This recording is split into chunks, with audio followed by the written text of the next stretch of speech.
Hello friends. तो अपने last video में हमने सीखा था यार कि फोर्किंग क्या होती है, हम लोग फोर्किंग क्यों यूज़ करते हैं, फिर हम लोग पुल रिक्वेस्ट किस तरह से जनरेट करते हैं। ओके, तो इसी वीडियो को हम लोग थोड़ा सा और आगे समझते हैं। देखिए होता क्या है कि हमें फोर्किंग वगैरह की ज़रूरत क्यों पड़ती है उसको समझिए। ये फोर्किंग वाला कॉन्सेप्ट जो पुल रिक्वेस्ट वाला कॉन्सेप्ट होता है, ये अक्सर ओपन सोर्स प्रोजेक्ट में होता है। ओपन सोर्स प्रोजेक्ट का मतलब क्या है? जैसे मान लीजिए आप हमारे सारे व्यूअर्स हो, राइट। मैं कोई ऐसा प्रोजेक्ट स्टार्ट करूं जो मान लीजिए प्रोजेक्ट थोड़ा बड़ा है, या बड़ा हो या छोटा उससे मतलब नहीं है।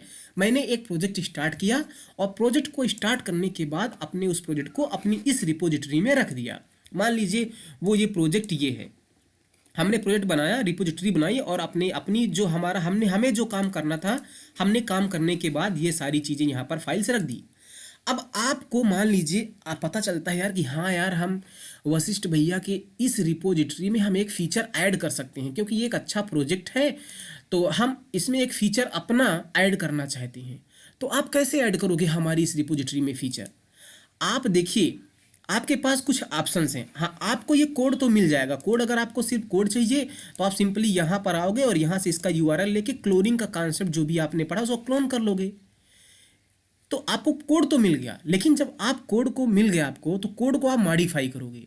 आप जो फीचर ऐड करना चाहते हो हमारे इस प्रोजेक्ट के लिए, तो आपने फीचर ऐड किया। अब वो सारा का सारा कोड आपके पास तो होगा, आपकी रिपोजिटरी, लोकल रिपोजिटरी में होगा, आपके रिमोट रिपोजिटरी में होगा, लेकिन हमारे इस प्रोजेक्ट में नहीं होगा वो चेंज। तो आप क्या करोगे, है ना? देखिए, अगर मैं आपको एक्सेस दे दूं इस रिपोजिटरी का, अगर मैं आपको अलाउ कर दूं कि हाँ आप इस रिपोजिटरी में अपने कोड को डायरेक्ट पुश कर सकते हो, तब तो बहुत अच्छा है। सिंपली आप क्या करोगे, यहाँ से क्लोन करोगे, क्लोन करने के बाद उसमें कुछ चेंज करोगे, चेंज करने के बाद यहीं पर हमारी ही रिपोजिटरी में पुश कर दोगे। लेकिन मैं ऐसा नहीं करूँगा। क्यों? क्योंकि यार आप दूसरे पर्सन हो, पहली बात तो मैं आपको जानता नहीं हूँ, है ना। हो सकता है आप कुछ गलत सलत कोड कुछ भी करके आप हमारी इस रिपोजिटरी में डाल दो, कोड अपना पुश कर दो, तो इस रिपोजिटरी में बहुत सारा खराब कोड भी आ जाएगा, बैड कोड भी आ जाएगा, जो मैं नहीं चाहता। इसलिए मैं भूल कर भी आपको अपनी इस रिपोजिटरी का एक्सेस नहीं दूंगा। तब आप क्या करोगे? तब आप ना हमसे रिक्वेस्ट कर सकते हो कि भैया हमने ये फीचर ऐड किया है, क्या आप मेरे इस फीचर को अपने इस प्रोजेक्ट में ऐड कर सकते हो? तो लेकिन आप हमसे रिक्वेस्ट कैसे करोगे? तो उसके लिए एक मेथड होता है और उसी मेथड को हम लोग फॉलो करते हैं। तो कभी भी ध्यान रखना, आप अगर इस रिपोजिटरी में कंट्रीब्यूट करना चाहते हो जो दूसरे की रिपोजिटरी है, तो इसकी रिपोजिटरी को कभी भी क्लोन मत करना। क्योंकि जब आप इसकी रिपोजिटरी को क्लोन करोगे तो यहाँ पर देखो, ये ऑप्शन आपको दिख रहा है, ये कौन सा यूजर है? ये मेरा यूजर नेम है, मेरी रिपोजिटरी आप क्लोन कर रहे हो और यहाँ पर आप कोड पुश नहीं कर पाओगे। तो कभी भी दूसरे की रिपोजिटरी को यहाँ से लिंक कॉपी करके क्लोन मत करना, कभी भी मत करो। इसके बजाय आप क्या कर सकते हो कि इस रिपोजिटरी का आपको या तो यूआरएल पता चल जाए, यहाँ से कॉपी, या हमसे मांग लो, तो आपके पास क्या होगा, ये वाला यूआरएल मिल जाएगा। जब आपको ये यूआरएल मिल जाएगा तो आप क्या करोगे, अपने अकाउंट पर आओगे और अकाउंट में आने के बाद वो यूआरएल कॉपी पेस्ट कर दोगे, है ना।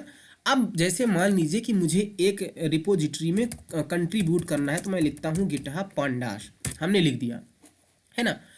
मैंने इस रिपोजिटरी को ओपन किया। अब इस रिपोजिटरी में अगर हमें कंट्रीब्यूट करना है तो हम यहाँ से इसको डायरेक्ट क्लोन नहीं करेंगे, हम बल्कि यहाँ से फॉर करेंगे। और देखिए यहाँ पर कितने सारे लोगों ने फॉर किया इस रिपोजिटरी को, 11.9 के लोगों ने फॉर किया है।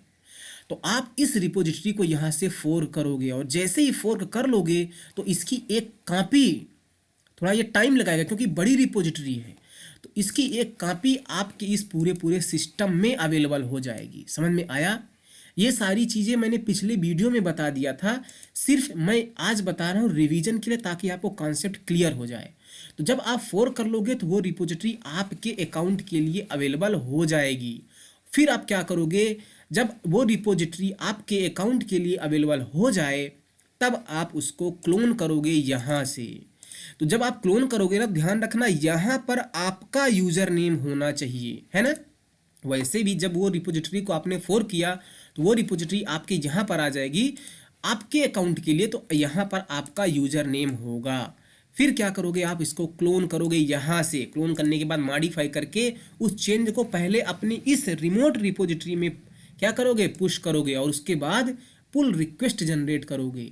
जब आप पुल रिक्वेस्ट जनरेट कर दोगे, जैसे मान लीजिए अगर हमने गिटहब पंडास वाली लाइब्रेरी को अगर मैंने अगर मैंने इसको फोर्क करके मॉडिफाई करके कोड पुश करके पीआर जनरेट किया होता, पुल रिक्वेस्ट जनरेट किया होता अपने अकाउंट से, तो वो पुल रिक्वेस्ट यहाँ पर भी आ जाती। देखिए यहाँ पर कितनी सारी पुल रिक्वेस्ट हैं।